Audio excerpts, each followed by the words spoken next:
Matapos ang tagisan ng lakas, matinding girian at malakas na hiyawan, isa lang mahalaga sa dulo ng bawat laban at yan ay ang final score.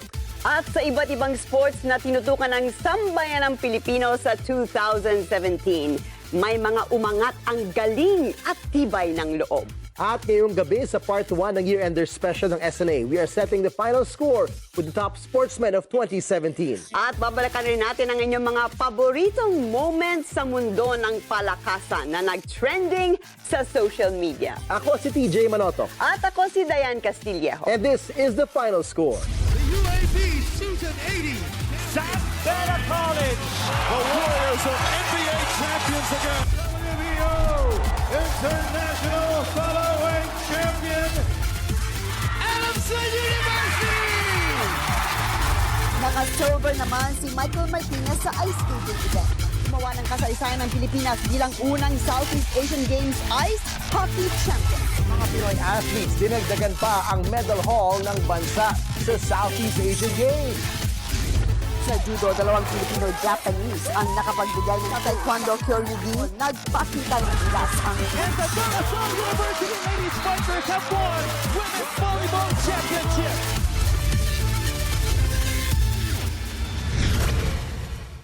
Your finals MVP for season 80. Congratulations, 30 Ravenna. Sa unang pagkakataon, nag-uwi ng kampyonato si 30 Ravenna sa Katipunan. Kasama ang buong Ateneo Blue Eagles.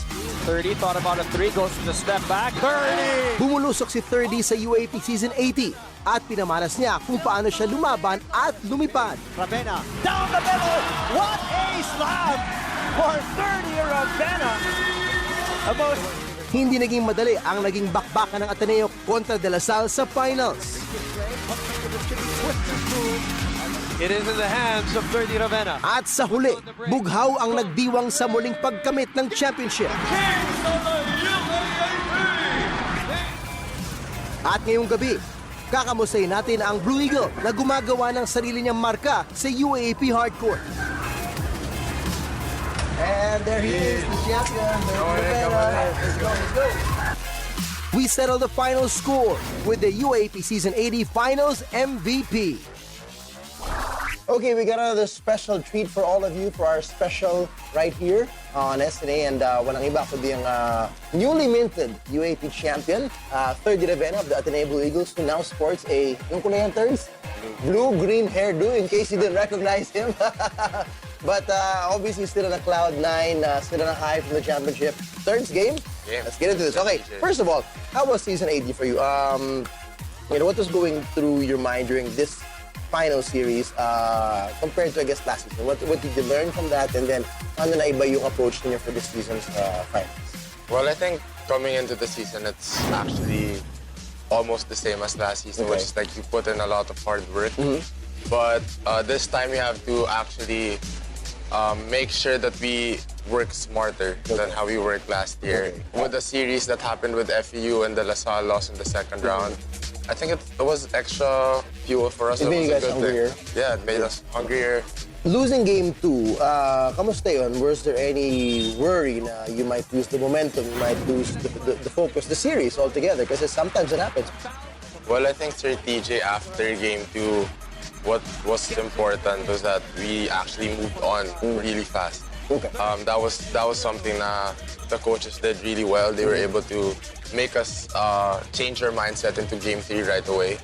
It was a good transition from game 2 to game 3 for us because we were able to actually prepare right away for game 3 the following day after. Right away. Yeah. For us, the biggest factor talaga yung tulad na sinabi ni Coach, that was the pressure. Pressure of the crowd, pressure of their defense, everything, the pressure of the situation. And it's we just had to put it in our heads na we shouldn't let those things affect us because, we've been working on breaking La Salle's press since last year, basically. If there's one guy who's been through what you went through, obviously, it's your brother.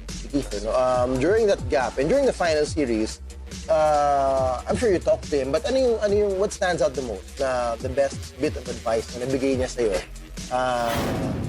which ultimately helped you personally lead the team? Well, I think the The biggest one for me is when he told me to just attack really hard. Na huwag ka na mag-hesitate na kung mahulog ka or kung mapalpal ka, bahala na. Finals yan. What's the hardest thing about playing against him? Ben. Ben? Bakit? Anong meron kay Ben na siya ang pinakamahirap na kalaban? Although hindi ka naman niya binabantay one-on-one all the time. Sometimes he does, but what's the toughest thing about Ben? That Ben can do anything. I think he's a threat both defensively and offensively, rebounds. And he's just a threat in so much aspects of the game. Well, one of the good things, one of the most special things that happened right after that, obviously, was when you ran out to the stands and you hugged your family, minus Kiefer, who didn't have a ticket. I still don't understand. No, malas po siya. Actually, ayaw niya manood ng live. He watched game 2 and we lost. Okay. So nagtago na siya sa bahay. Yung pala yung dahilan. Okay, anyway. So, but you had that moment with your family. You were in tears. I think they were crying too. What was that for you? What was that moment like? Full of emotions. First off, I just wanted to thank my family because they're always there. They're never like absent whenever I need them, especially nung time po na out ako for a year, na I wasn't able to play. I value their trust, their sacrifice, na yun po, na hopefully mabigyan ko sila ng championship. I really just wanted to give it to them. Yung pinagdaanan mo, third, bihira nangyari yan sa mga nag-champion. I mean, imagine, season 78, you had to sit it out, and then 79, so close, and this one winning it. What have you learned from that? And kumbaga natanggap mo rin, naintindihan mo na kinailangan mo daanan mo yun as an individual, as a player to mature, as a leader, and to get you to where you are today?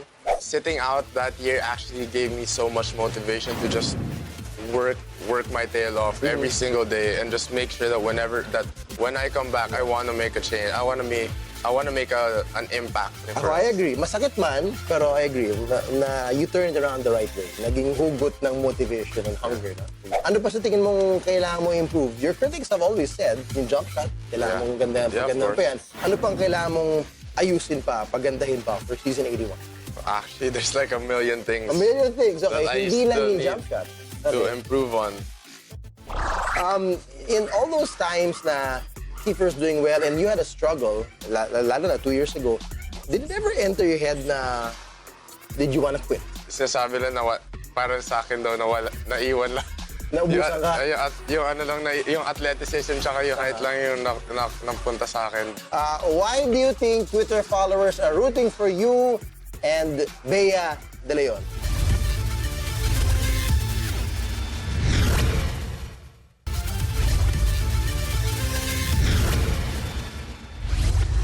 Rewind tayo nung bata pa kayo. What is it like for your dad then? He's probably still playing as well. Do you remember the earliest times na naglalaro kayo together as a family?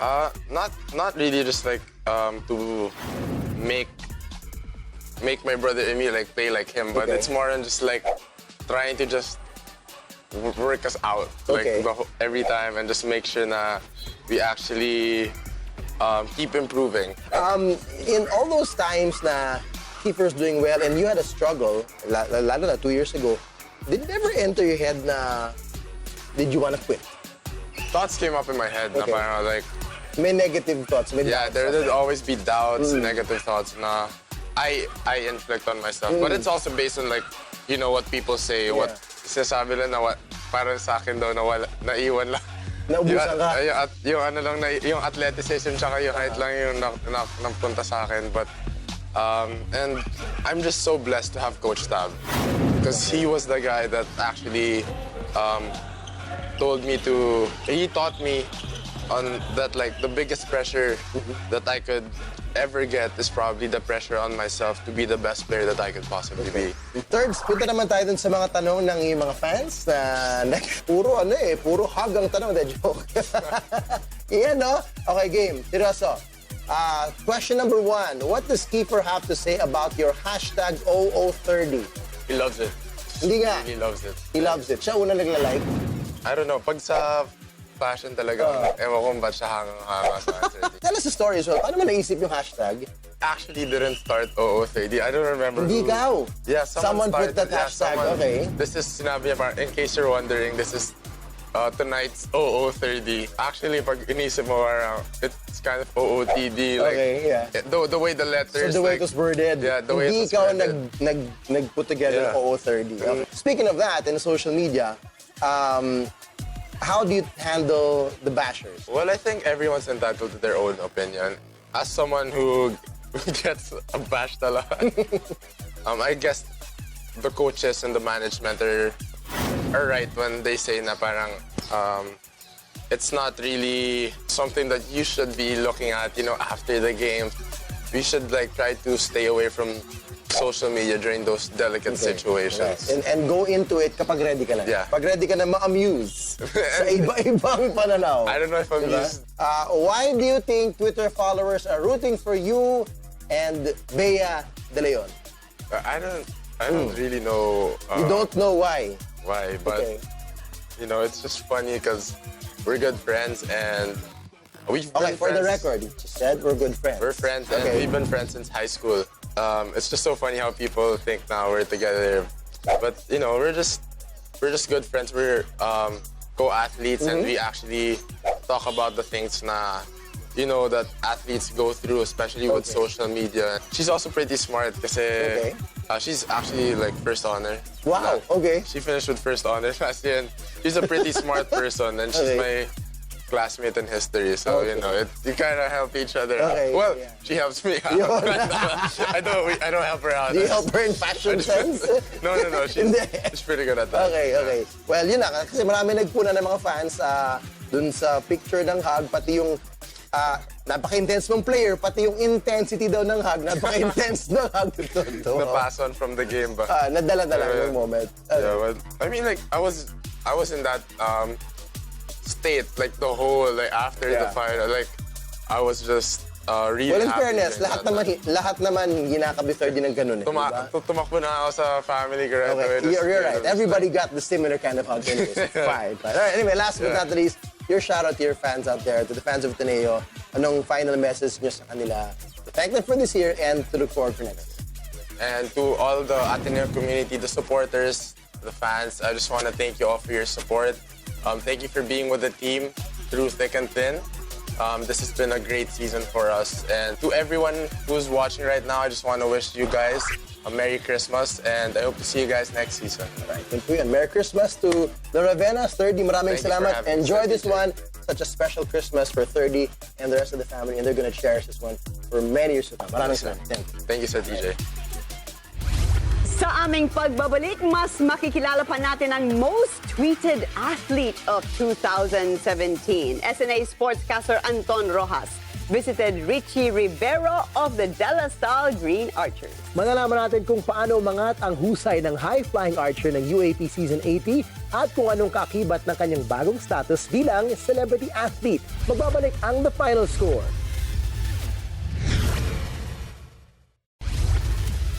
Narito na ang top 10 most tweeted moments sa UAP Season 80. First up, ang OOTD ni Coach Derek Pumaren ng University of the East, which spawned his own hashtag, OOTDerek. Punong-puno ng swag si Manong. At bakit naman hindi? Simula na mag-update siya ng kanyang wardrobe, nagsimulang manalo ang UE at nag-deliver ng highly entertaining game. Sa number 9, ngunit hindi lang si Manong ang nagpapansin mula sa Red Warriors stable. Pasaol, crashing the board and putting it in. Alvin Pasaol with 33. Andyan din ang record-breaking performance ni Alvin Pasaol this year. 49 points in 32 minutes of action, all while playing with an injured ankle. Attacks, Pasaol all the way. Yes. Ang Davao native ang unang Pinoy na nakalampas sa 15-year-old 40-point mark na dati hawak ni Jeff Napa. 49 points, Alvin Pasaol. At sa number 8, ang game winners ng kapitan ng Fighting Maroons na si Paul Desiderio na may sarili ng hashtag called Atin To. This defender fell. Desiderio for 3. Cash money! Promised them it would go in. Yan kasi ang pangakong tinupad ni Desiderio sa sidelines ng laro nila versus UST noong September. Ngunit hindi pa dyan nagtapos ang Desiderio craze dahil noong October against FPU, Desiderio against Denison. 3 seconds. Desiderio for 3. That's it to go! binigyan niya ng sequel ang ating 2 moment. At number 7, sa dami ng highlights na naimbak ni 3D Ravenna this season, ito ang tumatak sa social media. This vicious tomahawk jam against UST, proving that humans can fly if only for a while. Number 6, emergency pass. And MBALA with ang gash sa noon ni Matt Nieto matapos siyang masiko ni Ben MBALA sa Game 1 ng UAP Finals.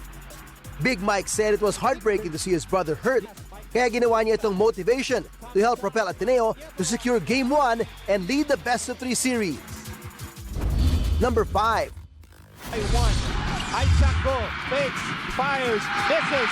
ang pagbawi ni Isaac Go upang maging man of the hour. He was coming from a missed semi-hook that would have taken Ateneo to a step-ladder finals. Isaac, fake, open 3. Why not? 1 week later against FPU, Go took the opportunity to redeem himself with a tying 3-pointer Again, Nieto and a kneeling Hail Mary to lead Ateneo to the UAAP Finals. At number 4, ang Final 4 game between the Green Archers and the Falcons. Nanalo ang Green Archers 82-75 to make it to the finals. Ngunit noong November 20, inireklamo ng Adamson ang free throws at foul discrepancy ng laban. Walang naganap na replay, ngunit matapos ang review ng UAP board, inamin ni UAP Executive Director Rebo Sagisag na naging bias ang ilang referees. Kaya sinuspindi mga ito at binigyan ng disciplinary action. Number 3, for MVP, Ben. ang MVP award ni Ben MBALA na pinagdedebatehan ng mga influencers sa Twitterverse. MBALA led the league with scoring with 26 points and 13 rebounds per game. Ngunit may mga nagsasabing dapat daw ay sa local player mapunta ang award. Para naman kay Big Ben, the issue is pretty funny at hindi dapat tingnan kung ikaw ay Filipino o foreigner. Ayon sa kanya, ang tanging batayan ay ang performance sa hardcourt. Number 2 sa trending moments, no sweep for the Ateneo, courtesy of their arch-rival, the De La Salle Green Archers. 7-point deficit ang in-overcome ng Archers to give Ateneo their lone loss of Season 80 and ensure fans there will be a traditional semi-final round. And our top UAP moment for Season 80. 30 crisscross. The Blue Eagles still throning the De La Salle Green Archers for the UAP men's basketball title. The do-or-die game featured 7 deadlocks and 7 lead changes. Ngunit hindi nagpatalo ang Eagles upang iuwi ang kanilang first title since season 75. Ateneo de Manila University Blue Eagles. Isaac Go is the heart and hustle player of the finals, while 3D Ravenna won finals MVP. UAP Season 80 Men's Basketball Champions.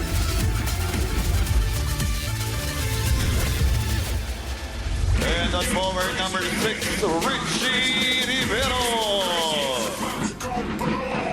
Sa kanyang ikalawang taon sa UAAP, Rivero makes some Tumalon. space for himself. Goal! Richie down the middle. lumipad Gets it off the glass for the Green Archers. Oh, Rivero open! at nag-dunk ng paulit-ulit. Gets a dunk for DLSU. Ang most improved player ng UAAP Season 80. Mula sa tahimik na rookie year, malaking pagbabago ang nasaksihan ng fans sa Season 80. At sa bawat pagtapak sa hardcourt ng high-flying archer, ubod ng lakas ang hiyawan ng mga fans. At di lang sa laro, mararamdaman ang paghanga at suporta kay Richie Rivero. Maging sa Twitter, iba ang kinang ng kanyang pangalan. Here comes Rivero against At siya nang umangat bilang most tweeted Filipino athlete ng 2017. At para mas makilala pa ang UAAP star, Anton Roxas visited Richie Rivero to settle the final score. Hey, Richie! Merry Christmas! Pasok po.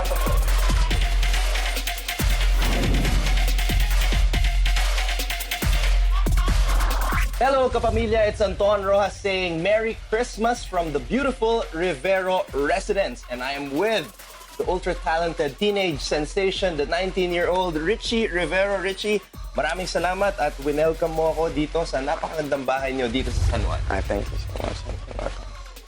Richie, I've been looking at social media and doing my research at nakita ko na among the Philippine athletes, ikaw yung #1 trending at most mentioned athlete in the entire country. Kasama mo sa listahan the likes of Alyssa Valdez, Manny Pacquiao, Gretchen Ho, Kiefer Ravena. Your kuya, Prince Rivero, is also in that list, #7. Shout out to Prince Rivero. But you're #1. So how do you feel about that? Na ikaw yung #1 mentioned athlete for 2017? Yun, at first siguro hindi ko naman talaga siya in-expect. Pero bonus na lang siya kasi nag-focus lang naman ako talaga dun sa season. And then, yun nga, sabi nga nila parang just be who you are and then they're gonna love you naman for who you are and if may imperfections or what, parang andyan lang talaga yan, hindi naman mawawala yan. So, yun, kailangan lang parang be simple always.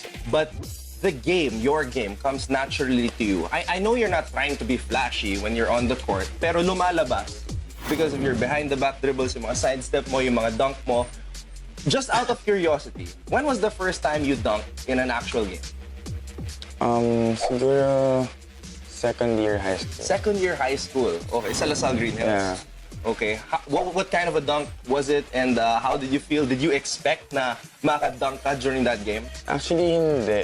Pero yung normal lang naman yung dunk yun. Okay. Pero parang in-expect ko lang na if may ganitong situation, ito-try ko siya. If mag-miss, edi so be it. Doon ka magle-learn dun sa process of trying.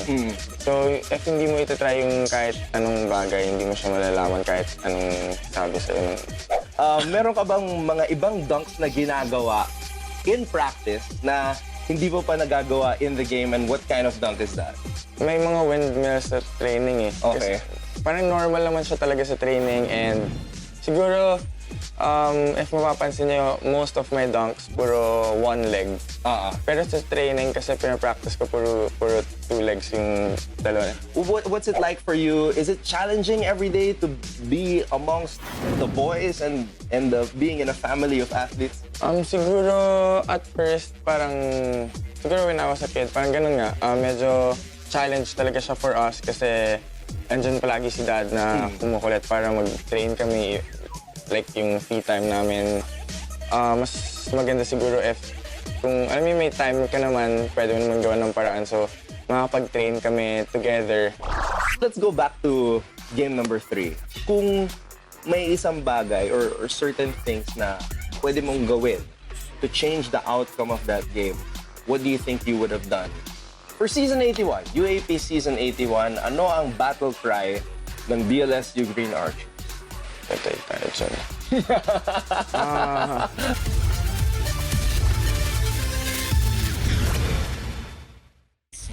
Narito na ang top 10 most tweeted sports hashtags in the Philippines for 2017. Number 10. Hashtag Gilas Pilipinas. Umariba ang mga Pinoy basketball fans sa Twitter to keep motivating the national team for its ongoing bid to the 2019 FIBA World Cup. Sa number 9, andyan ang hashtag PBA Finals, courtesy of the never say die philosophy of the Ginebra Gin Kings. Nanaig ang Ginebra versus the Meralco Bolts upang itala ang kanilang 10th PBA Championship. Sa number 8, hashtag Animo. The Lasallian community went all out for their athletes as the Green Archers tried to defend their men's basketball title in the UAAP. But beyond the quest for the basketball crown, ang Animo ay isang battle cry for all the other achievements of the school in UAAP Season 80. At number 7, hashtag Golden Glory Ateneo. Nag-trend noong summer 2017 dahil sa Season 79 Women's Volleyball Tournament. Bagamat nanalo ang LaSalle for their second straight title, nagingay pa rin ng mga fans sa Twitter upang ipakita ang kanilang appreciation sa kanilang mga favorite Lady Eagles. Sa number 6, nagbabalik ang ating national basketball team with the hashtag Laban Pilipinas. Tinapos kasi ng Gilas ang first window ng kanilang qualifier round at a spotless 2-0.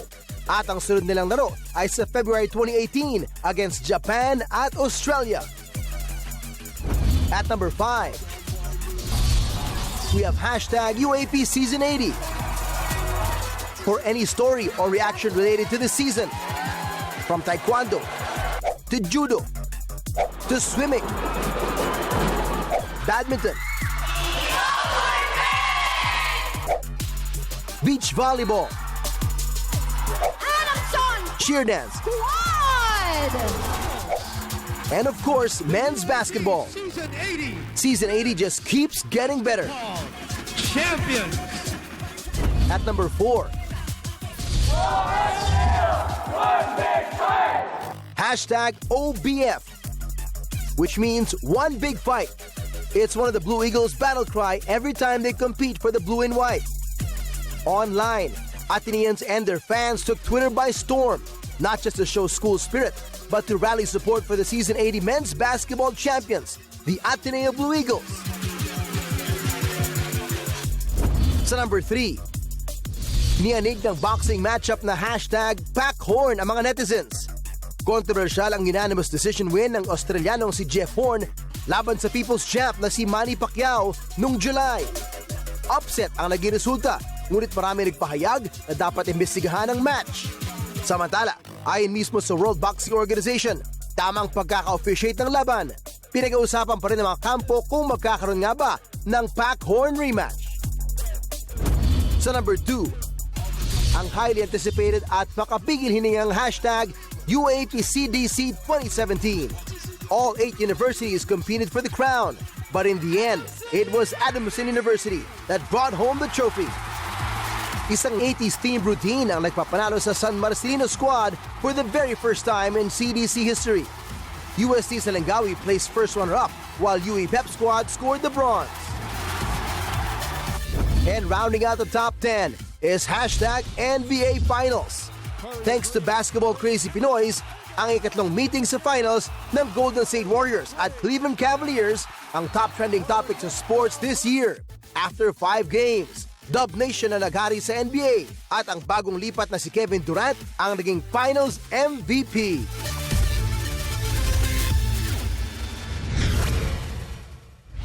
Pero syempre, it's not all fun and games. May mga sacrifices din sa pagiging isang athlete. For you, what's the biggest sacrifice you had to make to get to where you're at? When I was in 6th grade, I went here na. Tapos si Dad andito and si Prince. Tapos naghiwalay yung family kasi ando dun si Mom and hindi niya naman maiwan yung business. Tapos andun yung 3 little brothers ko pa. Actually 4 and si Rashid. Tapos the following year sumama si Rashid and then si Jello. So yun, mahirap lang kasi na hindi mo makasama yung family mo na together kasi every time magkita kayo parang sobrang dami mong stories about for them pero wala kang makwento na parang experiences nyo together. Richie, let's go back to game number 3 of the finals. You guys were so close to defending the championship and I know it's not easy to move on from that. Pero kung may isang bagay or certain things na pwede mong gawin to change the outcome of that game, what do you think you would have done to come up with a victory? Every game talaga, especially nung finals, sobrang slow start ako. So, alam mo yung hindi ko magawa yung gusto ko para sa team kasi hindi ako makatulong. Like, yung foul troubles. Yun nga, lesson learned, kailangan mas maging mature enough to play dun sa, dun sa pressure and dun sa hype ng game. Para sa'yo, in your first 2 years with LaSalle, what's the most valuable lesson you've learned from Coach Aldo? Sinabi niya na don't believe in faith, believe in faith. Kasi yung faith, andyan lang yan. Pero if gagawin mo yung part mo and yun, kailangan talaga mag-pray ka daw kay God na parang you're gonna do your part, your best, and then let Him do the rest. And I wanna ask you, in 5 years, Richie Rivero will be blank. Hirap naman yan. 5 years, you'll be 24. Yun lang, kailangan mag-work talaga, mag-sacrifice throughout the process of that 5 years. And siguro yung outcome, mas gusto ko lang talaga is maging proud yung parents ko sa akin, and lahat naman ng basketball player mas gusto talaga na makapaglaro ng pro. Just out of curiosity, let's say hindi ka naglalaro ng basketball. 5 years from now, what will you be doing? Let's say, not basketball, aside from basketball. Nakausap ko rin yung mga brothers ko. Yeah. If ever magkakasama kami, baka mag-flying school. Flying school? Yeah. Now, going back, Richie, to my first question about you being number one in terms of the athletes here in the Philippines being mentioned on social media, syempre hindi naman lahat ng mga sinasabi ng tao ay positive or maganda. Meron bang mga fans or yung mga haters na sending you tweets, like hate tweets? How do you deal with that? Because obviously it's something that's inevitable. Ang nakaka-affect na talaga sa akin if yung family ko yung parang if kasama yung family ko. Pero if sa akin lang, mas okay ako with them kasi at least meron silang guts to say yung gusto nilang sabihin, and parang for me mas mababago ko rin yung siguro pagkakamali ko rin kasi yun nga, no one's perfect naman, so nasabi nila yun kasi I made a mistake siguro, so yun, mas gagawin, take ko na lang siya positively. For Season 81, UAP Season 81, ano ang battle cry ng BLSU Green Archers? Patay tayo dyan. I know it's still going to be a while before Season 81, pero top of mind, what's your mission for Season 81 ng UAAP? Get back the crown. And siguro mas maging team kami.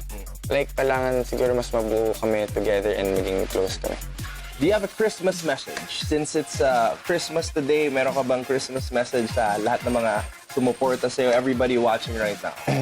Merry Christmas. And first, I wanna thank you guys for everything, for all the support, for all the love.